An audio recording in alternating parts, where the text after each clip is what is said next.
திருவாசகத்துக்குள்ள சிறப்பு என்ன தெரியுங்களான்னா, திருவாசகத்தை மற்ற 12 திருமுறைகளில் 8ஆவதாக இருக்குது. அந்த 8ங்கிறதா எல்லாமே 1ன்னா 1 முடிஞ்சிடும், 2ன்னா 2 முடிஞ்சிடும், 3ன்னா 3 முடிஞ்சிடும், 4ன்னா 4 முடிஞ்சிடும். ஆனால் 8 வந்து தொடங்கின இடத்துலையே போய் முடியும். அதோட தத்துவம் என்னென்னா, நம்ம பிறந்துட்டு கடைசியில் இறைவன்கிட்ட இருந்து தான் வந்தோம், இறைவன்கிட்ட இருந்து போகிறோம். தொடங்கி பாருங்கள், இப்படி போட்டு 8 இருந்து இப்படி முடியும். அது 8க்கு சிகாமந்திரம்னு பேர். அந்த 8ல் பிறக்கிறது. அப்போ அந்த 12 திருமுறைகளில் 8ஆம் திருமுறை. அதுதான் மாணிக்கவாசகர் வந்து அந்த சிவபுராணத்திலேயே அந்த கரெக்டாக எல்லா 12 திருமுறைகளில் மற்ற 11 திருமுறைகளில் நிறைய சிதலம் அடைஞ்சிருச்சு, கரையான் அரிச்சிருச்சு. ஆனால் 8ஆம் திருமுறையில் மட்டும் ஒரு எழுத்து கூட ஒன்றுமே செல்லரிக்கலை. அதோட இது எதனாலயமா, அந்த முதல் சிவபுராணத்தில் எல்லாமே அந்த நமச்சிவாய வாழ்க அப்படிங்கிறது 658 பதிகங்கள் இதில் இருக்குதுன்னு அவர் அந்த பதிகத்திலே சொல்லிட்டார். அதே மாதிரி அவரோட 32வது வயசில் அவர் வந்து சாமிகிட்ட ஐக்கியமாயிடுவார். மாணிக்கவாசகர் தான் சிவன், சிவன் தான் மாணிக்கவாசகர். மாணிக்கவாசகர் அவதாரம் எடுத்து வந்தது. இவர் வந்து ஆரம்பத்தில் கோயிலுக்கு பக்கத்தில் வீடு, மாணிக்கவாசகர் வீடு. இவரோட பேசும்போதெல்லாம் ஐயருக்கு வந்து கிண்டல் அடிப்பாங்களாம்மா. இப்போ நம்மளே ஒன்று நடக்குது ஒன்றுன்னு சொன்னால் இவர் சொல்கிறா இப்படி பேசுகிற கேவலமாக தானே, ஜனங்க வந்து எதுவுமே எடுத்துக்க மாட்டாங்க. அது மாதிரி மாணிக்கவாசகர் சொல்லும்போது அந்த ஐயர்கள்லாம் கேட்டுக்கவே இல்லை. ஆனால் ஒரு நாள் சாமியே வந்து அவர்கிட்ட நீ சொல்லு நான் எழுதுகிறேன் அப்படின்னு சொல்லி சிவபுரான் திருவாசகம் வந்து மாணிக்கவாசகர் சொல்ல சிவன் எழுதினார். கைப்பட ஒரு நைட் ஃபுல்லாக எழுதினார். எழுதுறதுவே அவர் உணர்த்தியிருக்காரு, நான் சாமி. இப்போ நம்ம இப்படி பார்த்தா தெரியுமில்ல, நீங்கள் உட்காந்துருக்கிறது தெரியுது. அது மாதிரி மாணிக்கவாசகரை சொல்லிகிட்டே இருக்காரு. ஐயர் மாதிரி உட்காந்து எழுதுகிற சிவனோட ரூபம் தெரிஞ்சிருக்குது 2-3 தடவை. ஆனாலும் அவர் உணரல. சொல்லி போட்டு மறுநாள் என்ன பண்ணிட்டாரு, காலையில் நைட்டு ஃபுல்லாக இருக்குது. அதான் 7 மணி நேரம் ஆகும் கண்டிப்பாக சிவபுராணம் பாடுறதுக்கு. காலையில் எழுந்திரிச்சு இவர் போயிட்டு வீட்டுக்கு போயிட்டார். காலையில் வந்து கோயில் திறந்துருக்குறாங்க. சாமி சொல்ல ஓலையில் தான் எழுதுவாங்க. அப்போ எழுதி என்ன பண்ணியிருக்குது, எல்லாத்துலேயுமே மாணிக்கவாசகர் சொல்ல அம்பலவாணன் எழுதுனது, திருச்சிற்றம்பலவாணன் எழுதுனதுன்னு கையெழுத்து போட்டிருக்காரு ஒவ்வொரு ஓலையிலையும். அப்படி 51 பதிகத்திலே எழுதி எல்லாம் இறஞ்சி கிடக்குது. இவர் ஐயர்கள்லாம் வந்து எடுத்து பார்க்கும்போது அச்சோ என்ன அப்போ மாணிக்கவாசகர் இவ்வளோ சிறப்பு இருக்கா, நம்ம தான் உணராமல் போயிட்டோம்னு எல்லாம் வீட்டுக்கு ஓடுறாங்க.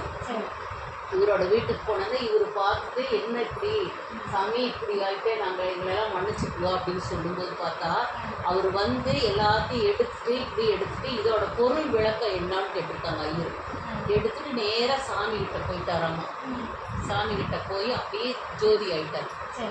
இதோட விளக்கம் வந்து இவர் தான் சொல்லணும் அப்படின்னு. சாமி ஆனதுனால 63 நாயன்மார்களில் மாணிக்கவாசகர் கிடையாது. மற்ற நாயன்மார்கள்லாம் இருக்காங்க, மாணிக்கவாசகர் சாமி. அதனால் அதே மாதிரி திருப்பெருந்துறையில் அவர் வந்து கோயில் கட்டுறதுக்காக அவர் வந்து அமைச்சராக இருந்திருக்கார், முதலமைச்சராக இருந்திருக்கார் மதுரையில். கரெக்டாக தங்க சொல்கிறது? கரெக்டுங்கம்மா. மதுரையில் முதலமைச்சராக இருந்தபோது அமைச்சராக இருந்திருக்காரு. அந்த முதலமைச்சர் ராஜா இருக்காங்களா, அப்போல்லாம் ராஜா ஆட்சி தானே. அவங்க என்னட்டு இருக்காங்க, நம்ம படை பெருகணும், அதனால் போய் குதிரை வாங்கிட்டு வான்னு சொல்லி காசு கொடுத்துருக்காங்க. பொற்காசு தானே கொடுத்துருக்காங்க. போகும்போது பார்த்தா இவர் நடந்து போயிட்டுருக்கையில் அப்போல்லாம் காட்டில் தானே நடப்பாங்க. போகும்போது பார்த்தா பெரிய காட்டுக்குள்ளே ஒரு லிங்கம் இருக்குது. அது வந்து மழையிலையும் வெயில்லையும் தலையிலையாக கிடக்குது. பார்த்தோன்னா அவருக்கு ஒரு மாதிரி ஆயிடுச்சு. வந்தது எதுக்குன்னு மறந்துட்டார். நம்ம குதிரை வாங்க வந்தவரத மறந்துட்டு உட்காந்து அந்த அந்த இடத்தெல்லாம் சுத்தம் பண்ணி அந்த காசெல்லாம் விற்று கோயில் கட்ட ஆரம்பிச்சிட்டாரு. 6 மாதம் 1 வருஷம் ஆகுது. எக்கடா குதிரை வாங்க போனவங்களை காணுங்கன்னு ராஜா ஆள் விட்டு தேடுறாங்க. பார்த்தா இவங்களை கூட்டிகிட்டு போயிட்டு எங்கே காணோம் அப்படின்னு சொல்லும்போது உடனே நான் என்ன செய்கிறதுன்னு சாமிகிட்ட கேட்குறாரு மாணிக்கவாசகர். கேட்கக்கூட இல்லை, நினச்சிருக்காரு. ஐயோ அப்போ தான் ஞாபகம் வருது, குதிரை வாங்க வந்துன்னே காசெல்லாம் இப்படி ஆயிடுச்சு. சாமி என்ன ஒன்று இருக்கிறார், நீ போ, நீ 1 வாரத்தில் நான் கொண்டு வரேன், குதிரையோடு வரேன்னு சொல்லிடு. மறுநாள் குதிரையோடு இவர் போகிறார், மாணிக்கவாசகர் அங்கே போகிறார் ராஜா. அப்படி போகும்போது பார்த்தா ஒரு நாள் கட்டுத்தாரையில் கட்டியிருக்குது. அன்னைக்கு நைட்டு அதெல்லாம் நரியாகி போயிடுச்சு, ஓடிடுச்சு. மந்திரம் சாமி வந்து இவரை ஒருத்தரை வெளிக்காட்டணும்னா அதுக்கு ஒரு விளையாட்டு நடத்துவார்ல பெருமான். குதிரையா இருந்தா இவரோட பெருமை தெரியாது. அதனால குதிரை நரியாகி எல்லாம் ஓடிடுச்சு. அப்போ உடனே மாணிக்கவாசகரை கூப்பிட்டு எல்லாம் மிரட்டுறாங்க, என்ன இப்படி வாங்கிட்டு வந்த செஞ்சேன்னு. அப்போ இவரை அடிக்கும்போது பார்த்தா எல்லாத்துக்கும் அடி விழுகுது.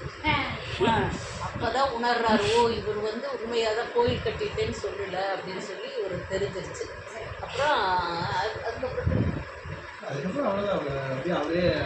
அதான் நரியை குதிரை பரியாக்கின்னு 4 வரிகள் இருக்கு. 4 வரிகள் இருக்கு திருவாசகத்தில். நரியை குதிரை பரியாக்கி அப்படின்ற அந்த பாட்டு வரும். பாவநேசம் அப்படி அது மாதிரி நம்ம மாணிக்கவாசகர், அதாவது நம்ம வந்து இப்போ அடியேன் எடுத்தது என்னென்னா முதல் 12 திருமுறைகளில் திருவாசகத்தை தான் தொட வச்சார் சாமி அடியேன் எல்லாத்துக்கும். உண்மையாக அதோட பெரும் பாக்கியமாக நான் நினைக்கிறேன். எனக்கு ஒருத்தர் அப்படி தொடும்போது 12 திருமுறைகளில் மாணிக்கவாசகரோடது திருவாசகத்தை தான் தொட்டு எடுக்கணும். அதுக்கப்புறம் தான் இதோட பலன் தான் திருமுறைகள் கற்றுக்க வச்சார் சாமி, தேவாரங்களை கற்றுக்க வச்சார். இவர் வழி நடத்துகிறதே இப்போ நான் திருவாசகம் முற்றுவதில் நடத்திட்டு இருக்கிறேன்னா இவரோட கருணை இல்லாமல் நடக்காது. ஒரு நைட் ஃபுல்லாக ஒரு 12 1 மணி 2 மணியாக ஆயிடுச்சு. தூங்கும்போது தூக்கம் வர மாட்டேங்குது. திருவாசகம் முற்றுவதில் ஆன்லைனில் செய்யின்னு அது படுத்துது. அப்போ நைட்